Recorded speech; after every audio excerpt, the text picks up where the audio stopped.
Bon, voilà pour le cas de Frankie. Maintenant, nous avons quelque chose d'extrêmement drôle. Nous avons Saturne qui ordonne à Kizaru d'attaquer. Et je rejoins ce qu'a dit Sunny dans son introduction. Il a dit que c'était le meilleur maître... Non, c'est moi qui avais dit maître chien, mais bon, c'est pareil. Il était extrêmement fort pour dresser des chiens. Et là, effectivement, il dit supprime-les immédiatement. À peine il a le temps de finir sa phrase, il dit immédiatement, boum. Il y a déjà le truc de lumière, là, l'effet de lumière pour partir attaquer. Et moi, je me dis que là, Oda, entre guillemets, il est en train de forcer pour nous montrer que Kizaru, c'est vraiment le soumis suprême, quoi. En termes de soumission, t'as pas plus. Il lui a dit immédiatement, il n'y a même pas de temps de réflexion. Si on dirait, c'est pire qu'un robot, quoi. Le mec, c'est un truc de zinzin. On dirait, c'est une espèce de... C'est ça, c'est une machine, c'est une lumière, en fait. Il appuie sur l'interrupteur, hop, il s'allume, il fait ce que tu lui demandes. Il est extrêmement soumis, c'est un truc de zinzin. Et donc, je pense qu'Oda répond en quelque sorte à tous ceux qui ont dit, parce que je pense qu'ils le voulaient, je pense que inconsciemment ou non, il voulait que le perso qu'il défende ne soit pas une énorme merde. Bon, malheureusement, ils se sont encore une fois trompés. Oda nous montre que non, Kizaru, c'est Kizaru et il va pas changer pour vous. Donc concrètement, il reste avec son Sugar Daddy parce que c'est comme ça, il a été fait pour être comme ça. Il restera comme ça, c'est comme Rokugo, tu peux pas lui demander d'arrêter de lécher le cul des dragons célestes. Concrètement, ça marche pas comme ça. Alors que Fujitora, par exemple, lui, il a été écrit de façon à ce qu'il fasse tout pour changer les choses. Fujitora, tu t'attends pas à ce que le mec, maintenant, en fait, il devient l'escu de Saturne. Fujitora, concrètement, non. Et ben pour Kizaru, je pense que c'est pareil. C'est quoi ton avis là-dessus, Sony, par rapport à Saturne, Saturne qui a bien dressé son petit chien? Bah, tu vois, Saturne, c'est le Haki des rois et Kizaru, c'est le Haki du Hara, frérot. Il n'y a pas d'autre explication. Non, en vrai, tu vois, ça prouve que ça n'a ni la stature, ça n'a rien, ça ne s'approche même pas d'un empereur. Un empereur, personne ne lui parle comme ça. Personne ne lui dit ce qu'il doit faire. Il est soumis de fou. Et ce qui me termine le plus, c'est qu'il y en a encore qui pensent, ouais, mais là, regardez, il est torturé actuellement, il va changer d'avis. Ça fait 15 ans il est torturé, miskin. Non, il n'est pas torturé, c'est juste une merde, c'est tout. Faut l'assumer maintenant. Il a quand même dit dans le plus grand des calmes, quand il lui a dit waf waf attaque, qu'il est parti, tu vois. Je vais vous trancher tous les deux d'un coup, ça sera sans douleur. Il a dit ça à une enfant. 12 ans, frérot. Hein. 12 ans. Il a dit ça à une enfant de 12 ans. À 12 ans, t'es en école primaire, si je dis pas de bêtises. Ou au début collège, je sais plus. Mais t'étais un enfant avec un gros sac à dos. Il était là à dire, je vais te découper en deux. Et c'est pas son souhait de base. Ça, je suis d'accord. Mais c'est parce que son maître, il a dit. Alors, il fait. Après, peut-être que si on lui met une muselière, ce sera mieux, tu vois. Je sais pas si lui, il est de catégorie des chiens danger, il faut le mettre une muselière. Au pire, c'est ça, tu vois. Les empereurs, ils ont le haki des rois. Lui, il faut lui mettre une muselière. Le haki des malfrats. Ah, le haki des khara, c'est vraiment celui-là, c'est le meilleur. Mais non, Kizaru vient de résumer les propos de Aramaki. Il vient de montrer la place exacte. Ça m'était sûr. On l'a tous ressenti, je pense. On s'est tous dit, ça arrive, ça fait trop longtemps. Ah, putain. Ouais, Sony. Mais ouais, non, il a montré qu'il était réellement une merde et qu'on ne compare plus jamais un être soumis comme ça, une chose, à un empereur.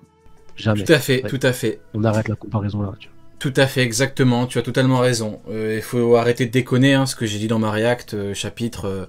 février 2024, faut arrêter, Ou alors arrêter de faire semblant, peut-être que beaucoup font semblant, après je sais pas dans leur tête, mais voilà, soit c'est de la connerie pure, voilà, soit c'est, ils font semblant. Y a pas d'autre possibilité, enfin, au bout d'un moment, faut arrêter de déconner, enfin, c'est bon, tu vois Kizaru, tu vois qui il est, normalement, enfin, t'es censé comprendre que le personnage a été écrit de sorte à être comme ça. C'est un choix de l'auteur, c'est un choix d'ailleurs très intéressant parce que justement on a du coup le petit chien de Saturne qui fait tout pour défendre son maître et qui est censé être un espèce de combattant qui est à minima un peu dérangeant. Voilà, c'est son rôle, c'est un peu le rôle de Kizaru. Voilà, Kizaru c'est une espèce de punaise de lit qui bouge dans tous les sens. Voilà, qui est là pour ça, il bouge dans tous les sens, il est chiant. Voilà, c'est une punaise de lit, Kizaru, il est chiant. Et toi du coup, Neil, c'est quoi ton avis là-dessus par rapport à Saturne qui ordonne à Kizaru et Kizaru qui dit oui, Sugar Daddy, j'y vais tout de suite. Ben, moi, ce que je trouve un peu dérangeant dans ce truc-là, c'est le fait que, ok, tu ordonnes, mais au final, c'est toi qui fais, tu vois. Parce que Kizaru, on va le dire, hein, depuis le début de l'arc, n'a pas fait grand-chose. Et à chaque fois, qui c'est qui vient rattraper ses conneries? C'est Saturne. Donc au final, il ordonne, il n'y a pas de souci, mais au final, c'est lui qui exécute quand même, tu vois. L'autre, il se fait toujours avoir, là, par Luffy, par exemple. Même Franky, lui, était sur le point de chier dessus la dernière fois. Au bout d'un moment, Ouais. il est en train de, pas de me gaver dans le sens il m'énerve, parce qu'il est en train de me lasser. Tu vois, en mode, pourquoi il est là? Genre, vraiment. C'est le mec en soirée que tu n'as pas envie de voir. Il n'était pas prévu, il s'incrut.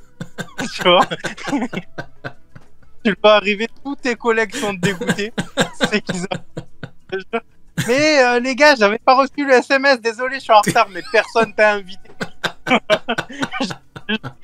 Et lui...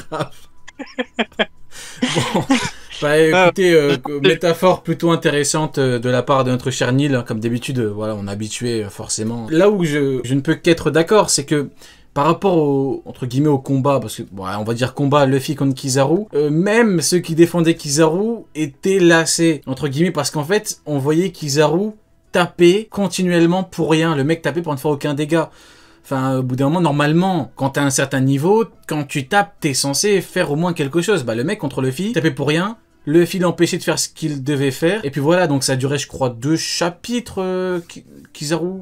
Enfin, ouais, peut-être 2-3 chapitres, une fin de chapitre et 2 chapitres, et voilà, les gens étaient un petit peu lassés à la fin, parce que bon, il a pas fait grand-chose, et puis ça servait à rien à part faire en sorte que Luffy soit KO à cause du Gear 5, quoi. Donc concrètement, ça a agacé pas mal de gens, ceux qui voulaient un vrai combat, et ceux qui voulaient que Kizaru fasse mal. Et concrètement, bon, voilà, après, faut pas non plus attendre grand-chose de sa part, mais bon... Je suis d'accord avec toi, je pense qu'on est surtout lassé. Dans ma réact du chapitre précédent, j'avais dit ouais, laisse-nous tranquille, au bout d'un moment on en a marre de toi, quoi. Au bout d'un moment reste par terre, tu nous fais chier, enfin surtout si tu te relèves pour ça, quoi. Tu te relèves pour rien, pour taper une gosse comme dit Sony. Bon, du coup voilà. Maintenant, on passe à la suite. Ah, et là nous avons les problèmes. Nous avons Kizaru qui sur l'ordre de son sugar daddy Saturne tape une enfant, son père, il y a Sanji, Atlas et Franky du coup. Et là, du coup, forcément, c'est dans la continuité de ce qu'on a dit précédemment. On a Kizaru qui tape tout le monde. Et moi, ce qui me dérange énormément, et c'est vraiment vraiment pour le coup, limite ça m'énerve, c'est le fait que le mec tape sans vergogne. Bonnie, qui a 12 ans, il est au courant qu'elle a 12 ans. Il est au courant de son histoire, il sait qu'elle vient enfin de retrouver son père, et lui il tape, mais vraiment sans aucune forme de respect, quoi. Le mec il est là, il en a rien à foutre, hein. Il tape le corps de Vegapunk, il tape Kuma, Bonnie, 12 ans, il en a rien à foutre, et je trouve ça vraiment regrettable, hein. Quand t'as le passif qu'il a, quand tu connais l'histoire, bon, franchement, je trouve ça tellement dégueulasse de sa part, taper, vraiment, il hésite même pas en fait, c'est même pas, il y a même pas une seconde, ils sont encore en l'air, il y a l'autre qui lui dit tape, boum, il réfléchit même pas. C'est pour ça qu'on dit c'est un petit chien, c'est la meilleure comparaison. C'est un petit, il lui a dit attaque, il est attaqué directement, il a même pas réfléchi. Ça se demandait ce qu'il vaut réellement, quoi. Déjà qu'il valait pas grand chose dans mon estime, je trouve ça dégueulasse. C'est quoi ton avis là-dessus, Sony? Il vaut rien, frérot, hein. T'as tout dit, hein. Il est là, imaginons il se serait vraiment retourné en mode ouais, je peux pas faire ça, c'est pas possible, tu vois. Vas-y Saturne, je vais te mêler. J'en peux plus, c'est trop dur. Non, il allait, et genre, sa BA pour lui, c'est je vais vous trancher tous les deux d'un coup. Alhamdoulilah, vous allez rien sentir, t'inquiète pas, ça fait pas mal, juste tu vas mourir. Et il était dans cette phase-là, en fait. Il y a rien d'excusable. Et j'aime beaucoup cette scène, parce que du coup, ça montre vraiment qu'ils sont méchants. Vraiment, c'est des antagonistes. Ils ont aucune notion de protagoniste. Leur notion de la justice est horrible, parce que c'est une justice où tu peux légitimer la mort d'une enfant dans les bras de son père, dans le plus grand des calmes. Donc ce qui est intéressant dans cette scène, c'est ça. C'est montré, en plus il attaque avec le dos, quand il attaque de dos, on voit le mot justice écrit derrière. C'est la justice de ce monde, mais la justice des amiraux qui... Au-delà d'être cruel, parce que c'est quelque chose qu'on peut reprocher aux antagonistes, comme tu le dis, mais là le problème c'est que, comme il le dit, il a pas envie de le faire, mais il le fait. Voilà pourquoi on entre dans le crade, dans le crade, oui c'est crade, on entre dans le cadre de la soumission. Parce que le mec ne veut pas, il le dit à Vegapunk, je crois qu'il a dit au moins 3 fois, et tout le monde le répète, il veut pas, mais il le fait. Parce que le mec est soumis à Saturne, au GM, à ce camp-là. Et c'est ça que je trouve personnellement dégueulasse. Parce que si tu me dis le mec il est antagoniste, il tape même une enfant, bon, c'est un méchant, voilà, c'est comme ça, je vais pas reprocher à un méchant d'être méchant. Mais au bout d'un moment, voilà, quand on connaît le personnage, je trouve ça extrêmement regrettable. Du coup, Anil, ton avis là-dessus? Il est soumis comme un chien. Je rebondis sur ce qu'a dit Sony parce que c'est c'est un truc ultra intéressant dans One Piece aussi, c'est que tu as dit qu'il était sur le point de les trancher et qu'on voyait le mot justice. Et en fait, il se passe exactement la même scène dans le flashback d'Ohara. Quand Akainu est en train d'exploser les navires des civils, tu vois bien, bon, il est vice, je crois, à ce moment-là, il n'est pas encore amiral, mais tu vois bien sur son dos le mot justice écrit, tu vois.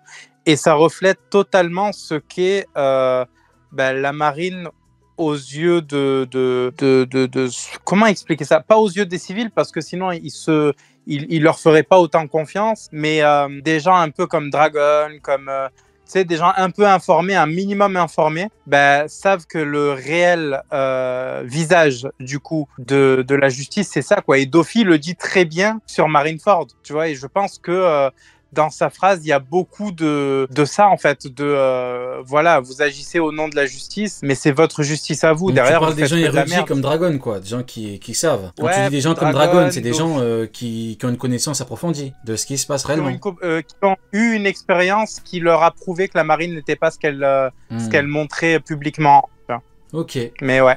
Ça marche, ouais, bah écoute, très intéressant, tu as raison. Bah du coup voilà, par rapport à l'attaque de Kizaru, ces fameuses Magatama. D'ailleurs, ce qui me fait, mais c'est que Oda fait encore la même chose que j'avais dit, c'est que à l'époque de Marineford, ce que beaucoup pensaient, c'était que, en fait, Kizaru, pour je ne sais quelle raison, il se retiendrait pour par exemple ne pas faire trop de dégâts au terrain ou je ne sais quoi, alors que bon, d'un côté on dit qu'il a fait exprès de partir après le coup de pied de Marco, ce qui a fait des dégâts, bref, complètement bête. Mais en gros, le truc que beaucoup disaient, c'est qu'en fait, il a rien montré. C'est-à-dire qu'il a d'autres techniques de fou. Voilà pourquoi on nous parlait de miroir abyssal, d'épée ténébrale, de parle de corruption. Mais quand tu regardes, systématiquement, il refait les mêmes techniques. L'épée de l'archipel, les Magatama contre Barbe Blanche, voilà. Donc moi, ce que je dis, et ce que j'ai toujours dit, c'est que quand il tape Barbe Blanche à distance au début de la guerre, c'est pas pour rien. C'est que c'est l'une, si ce n'est sa technique la plus puissante à distance. Et quand il combat Riley avec son épée, c'est peut-être parce que c'est ce qui lui permet d'être extrêmement fort au corps à corps. Donc concrètement, il a déjà tout montré. Il met quoi? Il met des coups de pied, il envoie des rayons, il utilise son épée. Donc il n'y a rien de plus en fait. Je sais pas s'il y en a qui s'attendaient à un Gamma Ray Burst, la lumière la plus lumineuse ou je sais pas quoi. Les mecs, arrêtez. Il a tout montré. Il a montré ce qu'il devait montrer. C'est tout. Il a plus rien, le mec. Il va pas sortir un qui des rois de fou. Faut arrêter le fantasme. Hein. Quand on lui ordonne d'exécuter c'est des Magatama qui sort. Hein. Quand on lui ordonne à la fin de Marineford d'exécuter Luffy et de ne surtout pas le laisser s'échapper, alors que Luffy est dans le coma, massacré et tout, c'est des Magatama qui sort. Mais ça, le problème, c'est que apparemment, c'est trop compliqué à comprendre. Mais je suis désolé, le mec, quand il tape Barbe Blanche au début de la guerre, mais c'est pas... En fait, bon, j'ai pas envie de relancer la discussion sur Mihawk, mais c'est pareil pour Mihawk. Quand on me dit, ouais, mais le mec, en fait, quand il tape, c'est un petit coup. Par définition, c'est extrêmement stupide. Il veut tester la différence, il tape avec une technique faible. Bah, c'est pareil pour Kizaru. Tu veux taper Barbe Blanche en début de guerre, pour en finir rapidement. Comme dit Marco, on peut pas avoir le roi du premier coup. Avec une technique faible, non les mecs, faut savoir réfléchir. Donc on voit bien que il fait la totale. Hein. Épée Magatama, par ailleurs, que Sentomaru esquivé dans le plus grand des calmes. Hein. On voit bien que c'est pas une technique extrêmement rapide non plus, ce qui est un peu paradoxal au vu des caractéristiques de ses pouvoirs. Mais bon. Un sous-marin l'a esquivé. Mais surtout Sentomaru, quoi. Sentomaru, c'est pas un perso qui est censé être extrêmement rapide. Enfin, il est pas présenté comme étant rapide. Mais bon, c'est pas grave. Oui, du coup, maintenant... C'est ce que je dis. Sous-marin, frérot. Un sous-marin, c'est gigantesque. Un sous-marin l'a esquivé. Kizaru, frérot. C'est un truc de fou. Kizaru. Du coup, maintenant, on va passer aux problèmes. C'est les vrais problèmes. Parce qu'en fait, bon, pour la petite histoire, je vais faire rapide.